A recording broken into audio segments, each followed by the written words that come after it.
Hi, I am going to show you really quickly how you can create an account on our website and bid on any of our online auctions. So first you need to go to weirswest.com, either on your computer or your phone, and you'll be taken to this website right here, and at the very top you can see create an account. Right next to create an account is log in. So after you created an account for the first time on our website, you will never have to do it again. Then you'll just use that username and password and you'll click on the login button. But for most people who've never bid before, you're going to have to create an account. So click on create account, and creating an account on our website is very simple. It's quick and easy, and it just requires the most basic information that most websites would require to create an account. You're going to put in a username that you'll use to log in every time. So this is something you'll want to remember. And you have to have a valid email associated with this as well.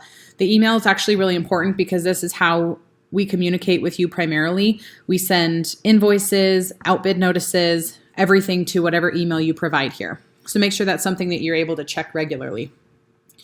Of course, you'll enter a password, first and last name, and then in this section you can choose whether or not you want to get outbid notices via text message. So if someone outbids you in an auction, this would send a text message right to your phone that you'd been outbid. So if you don't want that, you just click no, and if you do, of course, you enter your phone number here. The next section is the billing information. This again is just address and other important information. And credit card right here is required to bid on our website. This is a really important section, and if you skip this, you won't be able to create an account. It won't let you. It'll give you an error message. So select which type of credit card you have. Let's just choose Visa as an example here. Enter the credit card number and the expiration date, and that's all you need to do. Down here is the shipping information. A lot of times it's going to be the same as billing. If it's something different, put in your shipping address. And then the last thing you have to do is check the box that you agree to our terms and conditions of our website. And then you'll click on create an account. Once you have that, again, like I said, you would just be able to log into our website. So now I'm going to show you how to bid on an auction. And I'm just going to use one of our logins that we have to show you that. So everything looks the same, except this top bar looks a little bit different now that you're logged in. You can see it says profile, invoices, my items, auctions. Auctions was there before, but these three are new because once you're logged in, this is where all of your personal information is. If you click on profile, that's where you could change something if you wanted to. If you have a new credit card you need to update, if you need to change your password or you want to change your username, you'll do that in profile. If you've ever won an item on any of our auctions, you'll have all of your invoices collected right here under the invoices tab. And under my items, you can choose to see items you're bidding on, items in your watch list, items you've won, or items you consigned if you've ever sold with us. So in order to bid on one of the auctions, you just have to scroll down and find the auction you are interested in. In this case, we only have one on our website right now. If you click on the photo or click on view auction or click on the name, it's all going to take you to the same place. And that's just going to be the basic auction information page. It's really important that you click on this first and kind of get it familiarized with the terms of the auction, when the auction ends, when the pickup is, if there's shipping offered, things like that. If you want to go directly to the catalog, you would just click this link right here that says view catalog. You can also access the catalog from the auction info page, which is how I will show you right now. So if you click on this, it opens the information page. You can click on view all featured photos and see all the photos just from a few items that we've put up there. Again, important information on pickup, shipping, all that stuff that's really good to know before you place a bid. So now you want to place a bid. You go up here to view catalog, and it's going to pull up all of the items in the catalog. So there's a couple things to know when you're viewing the catalog. You can change the number of items per page depending on how you like to view the catalog. I think it's automatically set at 100, which just makes for less page flipping. And then also you can change the way you want to view the item list. So it's automatically going to show you the items in this format with a photo on the left and the description and the bid button on the right. Or you can click on this little box right over here and it will format them this way, which highlights the photos more. or there's this other version as well. So like I said, the default is going to be this first option, and most people don't change that. But just so you know, that is an option. You can change that. So these first two items in the auction are not really physical items. They're just informational lots that we like to put at the beginning in case people didn't read the terms or missed out on some information. We just like to catch their attention right here. So obviously, once you get past those, these types of items are things that we'll be able to bid on.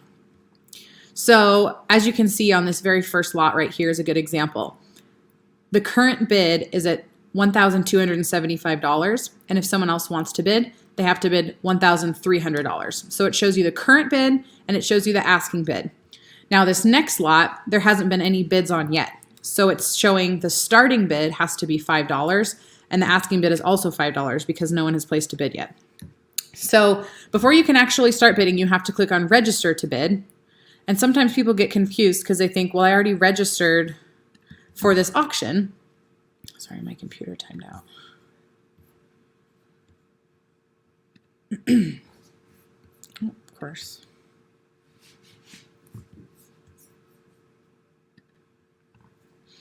So once you click on register to bid, it's just going to ask you to agree to the terms and conditions of this particular auction.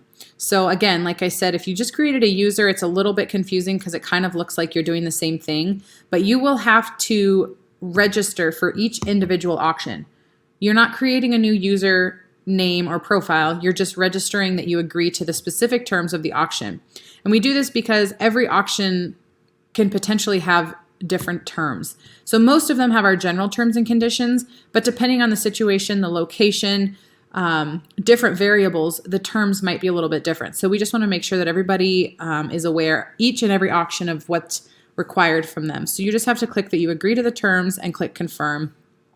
And that's the only thing you have to do to actually register for an auction. So now you can see in this spot where it did say register to bid, now it says place bid, and there's an actual spot where you can enter a number. So generally these types of lots, which are informational lots, you can't bid on them. I put them as non-biddable, but so I can show you, I'm going to actually bid on this item just to give you an idea of how it works. So for this particular item, the starting bid is $1 because like I said, this isn't a real item. So if you wanted to bid the very beginning, the very initial bid, it would just be $1. And then you just click place bid.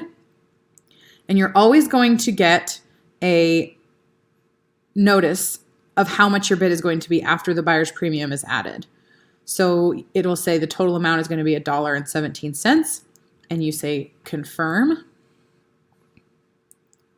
It'll say your bid has been placed successfully. And then it pops you back over to the page where you just had the bid. You can see right here, your high bid. That means you're in green. If for some reason someone else had a bid that was higher than yours, it would say you've been outbid and it would be in red. So now you can see it shows the current bid is $1, the asking bid is $2. So another thing I want to show you is how to place a max bid. So for instance, just pretend I'm not the person who has a $1 bid on this and someone else has a $1 bid. But this, let's say for this item, I'm willing to go up to $25. Now, when I place my bid of $25, it's not going to automatically go to $25. It's only going to go to the next highest increment above what the current bid is. So I'm going to click change bid.